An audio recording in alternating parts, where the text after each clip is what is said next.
फिर जात पात का जहर ये हमने किसने घोल दिया। भारतवर्ष की अद्भुत काया सुंदर और सलोना था। सुख समृद्धि से भरपूर भारत का कोना कोना था। ब्राह्मण भी घर घर जाकर गीता वेद सुनाते थे। भगवान की एक एक वाणी एक एक संदेश सुनाते थे।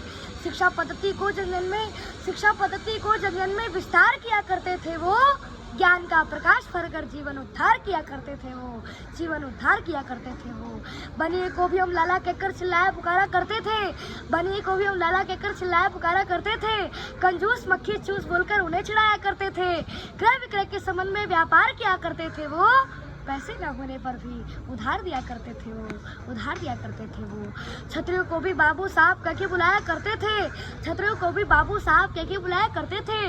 इतना सुनते ही वो मूंछों पे ताव फिराया करते थे। सीमाओं पे देश की खातिर जान लगाया करते थे।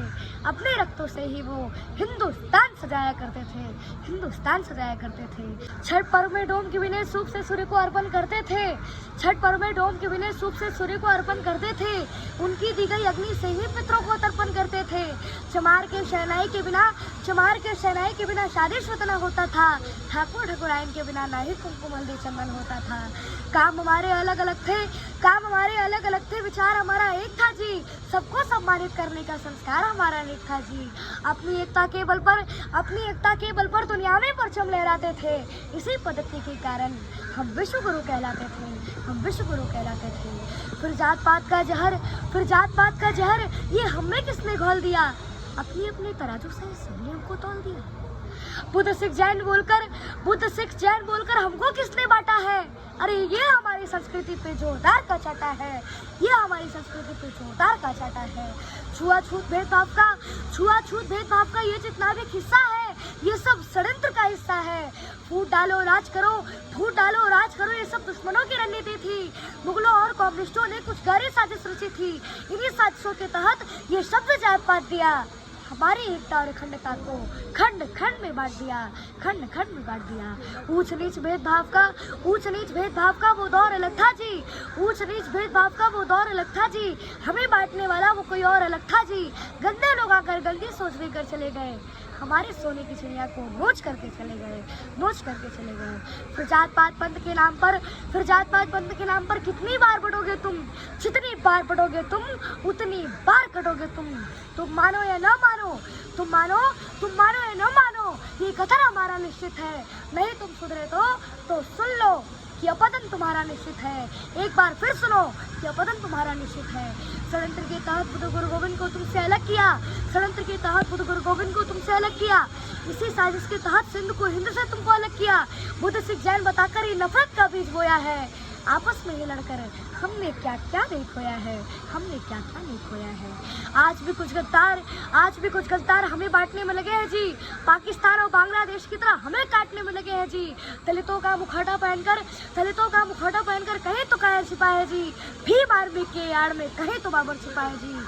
लाख जुर्म सहे पूर्वजों ने पर सनातन धर्म नहीं छोड़ा। तोड़ दिया दुश्मनों का गुरूर पर अपना धर्म नहीं तोड़ा। तुम्हें फंसाने के लिए दुश्मनों ने फिर से जाल बिछाया है। जय भीम का नारा देकर फिर तुमको भरमाया है। छुरा भोंकने के लिए अफजल खान ने शिवाजी को गले लगाया है। पहचान भेड़िया वही है, बस अपना पूछ रंगाया है। ब्राह्मण क्षत्रिय वैश्य शूद्र हम एक पिता की संतान है जी। जो हमको छोटा बड़ा कहे समझो वह ज्ञान है जी। वाल्मीकि वेद व्यास ने महाभारत रामायण लिखा है। रविदास और कालिदास के चरणों को हमने तो पूजा है। जो देश की दिशा और दशा बदल दे वो आप में सामर्थ्य है जी। हे शूद्र के शिरोमणि आप हमारे आदर्श हैं जी। बेशक कुछ मुद्दों पर हमसे भूल हुई होगी। जाने अनजाने में कुछ बातें फजूल हुई होगी। रूठने और बनाने का अधिकार अपनों का ही होता है। अगर प्यार अपनों से है तो तकरार भी अपनों से ही होता है। अगर कोई गलती हो गई हो तो माफ नहीं करोगे क्या। अगर कोई गलती हो गई हो तो माफ नहीं करोगे क्या? अगर हमने पाप किया है तो तुम भी पाप करोगे क्या? एक कदम तुम आगे बढ़ो, एक कदम हम भी आगे बढ़ाते हैं। तो आज सारे राग द्वेष बुलाकर फिर सबको गले लगाते हैं। अपने आखिर जैसे भी हैं वे अपने ही होते हैं, और इस बिखरे माला को फिर से पिरोते हैं, फिर से पिरोते हैं। माँ वसुंधरा की गोद छोड़, माँ वसुंधरा की गोद छोड़ दूसरा आनंद कहाँ मिलता है जी? अपना घर छोड़ दूसरों के घर में नींद कहाँ लगता है जी? और इस महान कृति को फिर से महान बनाते हैं, मिलजुल कर फिर से स्वर्ण में हिंदुस्तान बनाते हैं, स्वर्ण में हिंदुस्तान बनाते हैं। जय हिंद, जय भारत, धन्यवाद।